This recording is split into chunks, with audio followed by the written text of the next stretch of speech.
యేసు ప్రభు దగ్గరికి స్త్రీని తీసుకొచ్చారు కదా, తీసుకొచ్చారు యేసు ప్రభు దగ్గరికి. పాపం చేత పట్టబడిన స్త్రీని తీసుకొచ్చారు, రాళ్లతో కొట్టి తరుముకుంటూ ఆమెను తీసుకొని వచ్చారు చంపేద్దామని. యేసు ప్రభు కంటపడ్డారు, యేసు ప్రభు దగ్గర తీసుకొచ్చారు. యేసు ప్రభుతో చెప్పారు, ఇదిగో ఈమె పాపం చేయుచుండగా పట్టబడింది కనుక మోసే ధర్మశాస్త్ర ప్రకారం ఈమెను చంపాలి అని అన్నప్పుడు యేసు ప్రభు వారు ఒక్క మాట కూడా మాట్లాడకుండా కింద కూర్చొని ఏలితో రాస్తా ఉంటే, చంపుదామని వచ్చినటువంటి వాళ్ళు ఆ రాస్తున్న విషయాలను చూసిన ప్రతి వాడు అక్కడ కనపడకుండానే వెళ్ళిపోయారు. ఆ పరిధిలో కనపడలేదు. గల కారణం ఏమిటి? యేసు ప్రభు ఒక మాట చెప్పారు, ఏమని? నీలో పాపము లేనివాడు ఆమె మీద మొదట రాయి వేయమన్నాడు. ప్రైజ్ ద లార్డ్, హల్లెలూయా.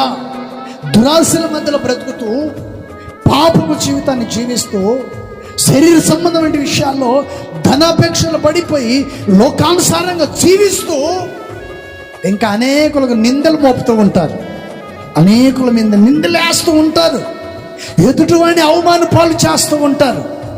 వీడు శరీరానుసారంగా జీవిస్తూ ఎదుటివాడిని ఏం చేస్తుంటారండి? నిందిస్తూ ఉంటారు, అవమానిస్తూ ఉంటారు. ప్రైజ్ ద లార్డ్, హల్లెలూయా. అందుకని యేసు ప్రభు వారు ఎప్పుడైతే ఈ మాట చెప్పి ఎప్పుడైతే ఏలుతో రాస్తూ ఉన్నాడో వీళ్ళు ఏం చేశారంట? అడ్రస్ లేకుండా వెళ్ళిపోయారు. Praise the lord. నీ శరీర క్రియలే నిన్ను చంపివేయాల్సింది. ఈరోజు నువ్వు బ్రతికావు, గల కారణం ఏంటి తెలుసా? అక్కడ యేసు ప్రభు ఉన్నాడు కాబట్టి. ఆమె శరీర క్రియలు, ఆమె దురాలోచన, దురలవాట్లు ఆమెను చంపటానికి ప్రయత్నించాయి, కానీ యేసు ప్రభు ఆమెను బ్రతికించాడు. Praise the lord.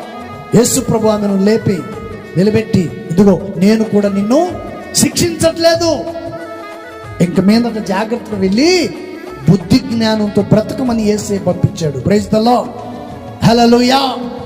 అందుకే